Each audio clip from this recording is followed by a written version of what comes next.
Welcome to the seventh topic of Indian polity. This is Preamble, Fundamental Rights, DPSPs and F Fundamental Duties का synthesis. जब हम synthesis की बात करते हैं इन चार चीज़ों का, what we're basically coming at is the basic structure and of course how these four things interact with each other. But basic फंडा इसका ये होता है कि बेसिक स्ट्रक्चर डॉक्ट्रिन जो आपने अगर आप बिगिनर भी हैं तो सुना ही होगा।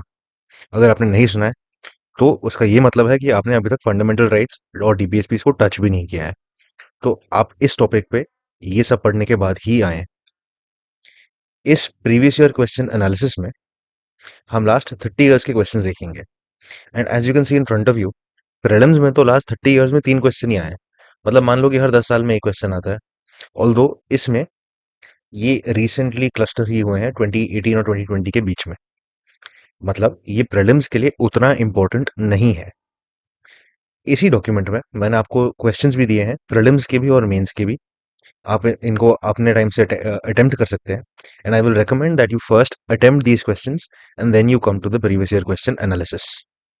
If you want this document to attempt the questions, all you have to do is go to the Telegram channel at the Aspirant Network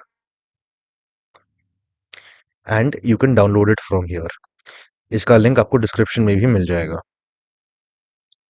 Now, before I show you the analysis itself, let me show you this one question. जो 2020 में आया था, which basically said, other than the fundamental rights, which of the following parts of the Constitution of India reflect or reflects the principles and provisions of the Universal Declaration of Human Rights? Now, whenever you see this question, especially on YouTube, in a series where somebody is talking about logical guessing, logical reasoning for the prelims paper, or MCQ aptitude, or anything of that nature, it is generally said that this is a very easy question. Reason being कि UDHR में, which is the Universal Declaration of Human Rights, on what grounds could you dare say that the preamble does not reflect it or that the DBSPs don't reflect it? ये मतलब basic सी चीज है कि the Constitution is a good document. The UDHR should also be logically a good document since it's about human rights.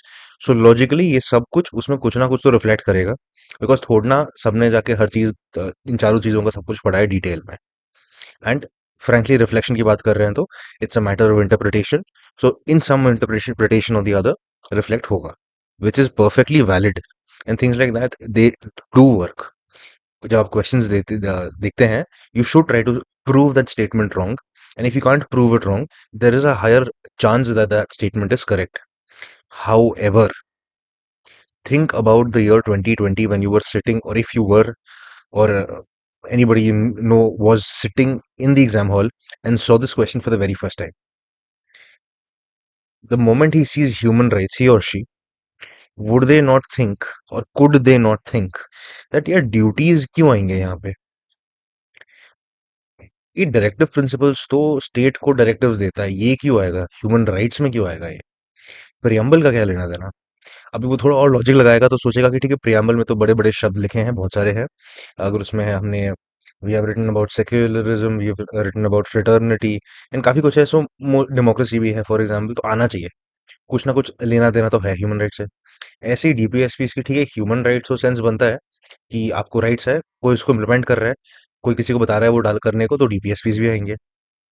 But फिर वो सोचेगा बंदा कि यार डीपीएसपीस क्यों आएंगे, सॉरी फंडामेंटल ड्यूटीज क्यों आएंगे इसमें? ड्यूटी तो राइट का एक तरीके से the other side of the coin हो गया ना.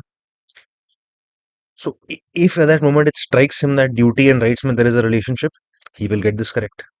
If he doesn't, he won't, because इसका answer is all three. One two and three तीनों तीनों सही है. बट यहाँ पे उसको कंफ्यूजन तब होगा जब उसने फंडामेंटल ड्यूटीज को ढंग से पढ़ा ही नहीं है, जब उसको पता ही नहीं है कि राइट्स और ड्यूटीज का कोई रिलेशनशिप होता है.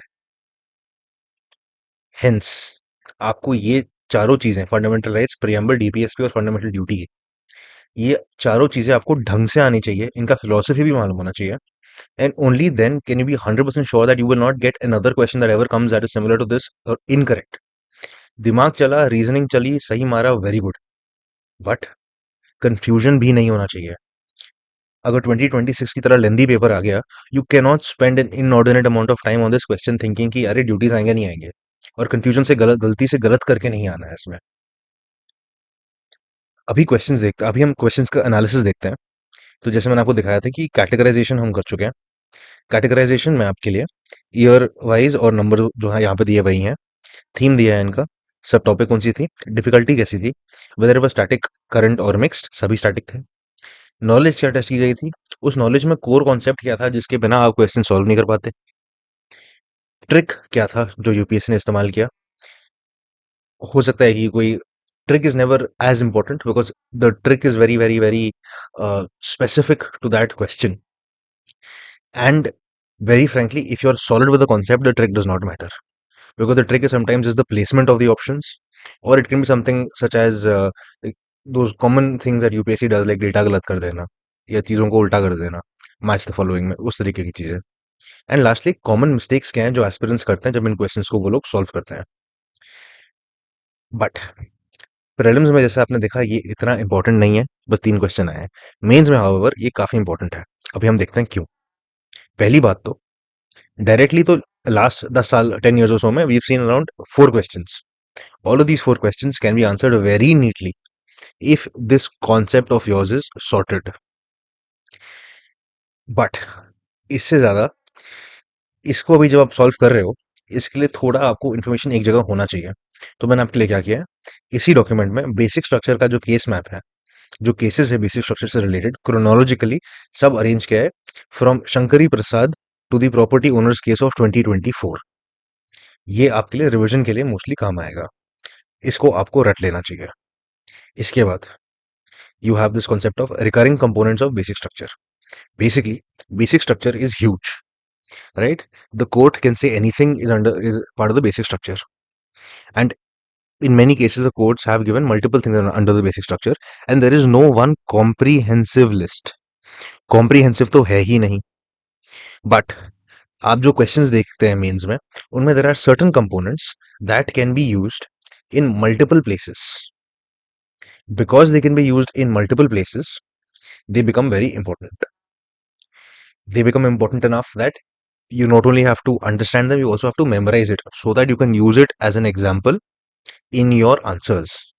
ये वो कंपोनेंट्स है, इनको भी आपको ढंग से देख लेना चाहिए। आपको केस भी दिया है कि वो कौन से केस में कंपोनेंट को बेसिक स्ट्रक्चर का पार्ट माना था। एंड इसके बाद lastly when I am talking about the importance of this subject और of this topic in mains, what you understand from the questions that have been asked is basically, जो अगर direct question भी ना आए ना, जैसे हम बात करते हैं कि fundamental rights, preamble, fundamental duties और डीपीएसपीज हर जगह वैल्यूएशन में यूज हो सकते हैं, वैसे ही इन कॉन्सेप्ट्स को भी बहुत जगह यूज कर सकते हैं। आप इनको ऐसे देख सोचना कि अगर आपको कोई भी क्वेश्चन आता है about the amending power of the parliament, या कोई क्वेश्चन आता है अबाउट द जुडिशियल रिव्यू, और frankly any question about fundamental rights and DPSPs, साथ में इनके बारे में कोई भी आपको क्वेश्चन आता है, एक वॉक, एक टाइमलाइन और क्रोनोलॉजी आपके लिए सॉर्टेड होना चाहिए। And that should be, firstly is your Kesavananda Bharati case, यहां से मिनेवरा मिल्स में हमको क्या मालूम पड़ा, वहां से आईआर कोएलो केस में क्या मालूम पड़ा, एंड लास्टली 2024 का जो प्रॉपर्टी ओनर्स केस था। ये टाइमलाइन आपको इन हर तरीके के क्वेश्चंस में काम आएगी। Now, obviously, if it's a longer question, then you can also refer to more cases like the Sajjan Singh case or the Golaknath case or the Shankari Prasad case. But ये आपका main है, these are your most important cases. इसके साथ the other thing that you should take away from this analysis is basically that जो synthesis है, कोई भी question आता है which is even resembling a little bit of the synthesis, all you have to know is that preamble का मतलब हो गया आपके goals, पार्ट 3 यानी कि फंडामेंटल राइट्स, इनका काम हो गया एनफोर्सेबल लिमिट्स,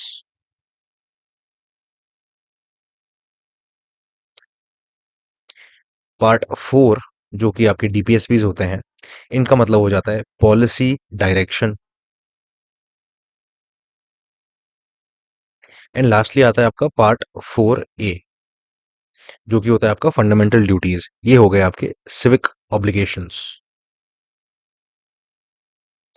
अभी अगर ये चारों चीजें आपको डायरेक्टली आता है, डायरेक्टली पता है Can you not use this in multiple places, regardless of the question?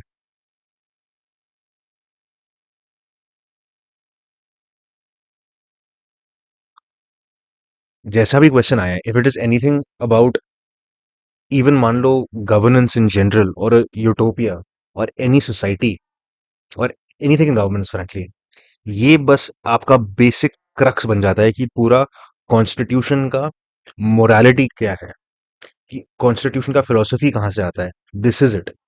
Everything else gets attached to this. This is basically it for the previous year question analysis. साथ में I will show you something that we are building.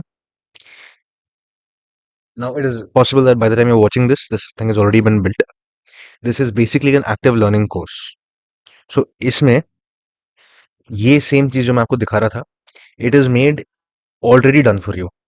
Every single thing.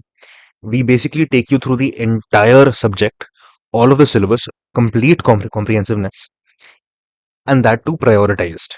So जैसे कि अगर आप preamble, fundamental rights, DPSP और fundamental duties का synthesis देख रहे हैं, तो ये बेसिकली आपका बेसिक स्ट्रक्चर डॉक्ट्रिन मान लो, आपको वो पढ़ना है.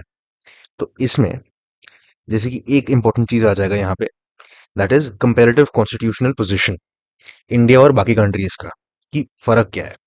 इसमें आपको बेसिकली इतना पढ़ाया जाता है, बताया जाता है कि आपको क्या पढ़ना है, इन टर्म्स ऑफ कि अगर आपको पता है कि बेसिक स्ट्रक्चर डॉक्ट्रिन इंडिया का और जर्मनी का जो इटर्निटी क्लॉज है, उनमें फर्क क्या है और सिमिलैरिटीज क्या है, देन एंड प्लस आपको बाकी कंट्रीज का जस्ट सिंपल आइडिया कि किन के पास ऐसे लिमिट्स है अमेंडिंग पावर में, then you know what the comparative constitution positions are as far as the basic structure doctrine is concerned between India and other countries. जैसे कि जर्मनी का एग्जांपल यहीं पे है कि जुडिशरी इवॉल्वेड और टेक्सचुअली प्रोवाइडेड है. तो अगर आपने ये कर लिया, then you can basically say that ठीक है, I am done with comparative constitutional position. ऐसे आप सबके लिए कर सकते हैं. And once you are done with that, you can go through this entire subtopic, and that's how you will finally know that ठीक है, I am done with preamble, fundamental rights and DPSP fundamental duties का synthesis. Then you can move on to the next one. भाई हम जो notes भी provide करते हैं इसमें, जो revision notes हैं, this is something, this is how I would recommend that you also make your notes when you're preparing for it. If you do it with us, obviously we will give you access to notes like these. Otherwise भी आपको ऐसे बनाना चाहिए, जैसे कि जब आप comparative position देख रहे हो, then you need to see कि ठीक है, ये countries हैं, ये लिमिट्स है और ये कैसे बनते हैं, कि कैसे काम करता है. ये इंपॉर्टेंट इसलिए रहते हैं बिकॉज आप देखोगे there are multiple mains questions that ask for a constitutional comparison between generally India and USA, India and France, and India and the United Kingdom. But that does not mean that other countries cannot be asked.